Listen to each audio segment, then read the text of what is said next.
thinking of reviewing films. You say something? What? No, I don't think so. Nosy bastard. I'm sorry.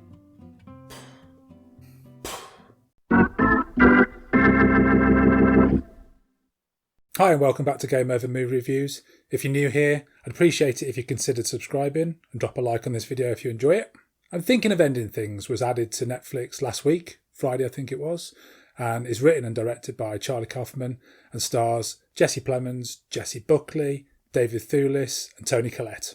If you watched any of Charlie Kaufman's previous films, written or directed, or both, you'll know that he enjoys subverting expectations, messing with people's heads, flipping how films are generally written and directed and delivered. If you go into a Kaufman film expecting a beginning, middle and end, and characters with clearly defined goals and arcs, then you're going to be disappointed and probably very confused.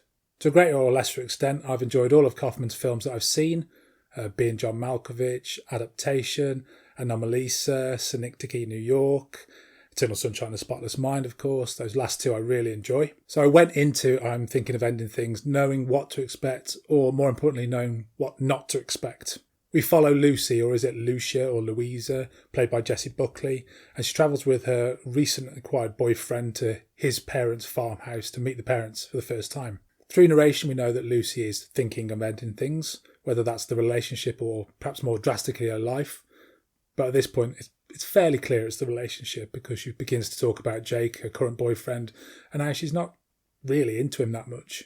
And from the start, it's very clear Kaufman's playing with this already because Jake's character can seemingly, not definitely, but can seemingly hear Lucy's narration. His face definitely reacts when she says certain things, although he tries to hide it, and sometimes he interrupts her as she's about to say something in her narration. Let's talk about the things I'm certain about of this film. The cast are brilliant. The two Jessies. When was the last time a film had two leads called Jessie? Jessie Plemons and Jessie Buckley are both absolutely fantastic, especially Jessie Buckley. Toni Collette and David Thewlis get to show their entire dramatic range in the second act of the film. Kaufman manages to make the film look great, even though there are very few locations. Around 25% of the film is filmed inside of a car, with just the two main leads. And the direction and photography is never dull. He always finds a way to make these simplistic frames look interesting. As the couple arrive at the farmhouse, things start to get even more crazy, more Kaufman-esque, I think you could call it. Time seems to be leaping, characters age, things are out of place, things that you think you see get swapped, and there's all sorts of jumps, and you don't really know where you are, but it's always very intriguing. You're trying to work out what's going on, but you get the feeling that you're probably never going to quite find out because this is Kaufman. He's not going to give you a perfect, neat ending and an explanation what everything means. At about the 2/3 mark, the film doubles down on its density and its impenetrability, and it lost me a lot at times, actually. It felt to me that Kaufman's really playing with the viewer here. He's offering lots of tidbits into what this film could mean. Is it about this? Is it about that? Oh no, it's actually about this. And then you're not really sure. And the film behind it kind of loses its pacing, its general cohesiveness. We have a film within a film, an animated section, a ballet dance, a musical number, all in this last third. And it's really difficult to sort of pull all these things together and take a sort of general meaning from the film.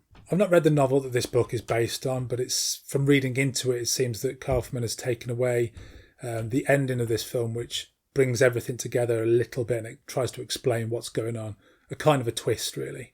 I'm fine with that decision, but it feels like we're kind of left with a film student's dream. A film which can be interpreted a million different ways, and I've already seen on the internet, everyone's got different ideas what this film's about.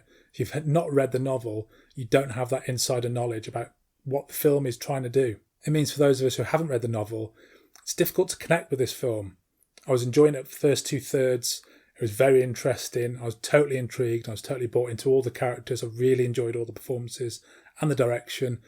But then it kind of just goes crazy and surreal, and there's just no cohesion anymore. As I alluded to at the start of this review, Kaufman's not really for everyone, and some people will hate this film, some people will love it, and then there were people like me who were left in the middle, kind of not sure what they thought of it. I like all the filmmaking stuff, the direction, the acting, the cinematography, all really good. The mystery it tried to set up, but I was left frustrated that I couldn't get it to gel. I couldn't get a final meaning from the film. It feels like it's trying too hard to be impenetrable and undefinable, and some people will love that, some people won't. My score for I'm Thinking of Ending Things is out of 10. Thanks for watching.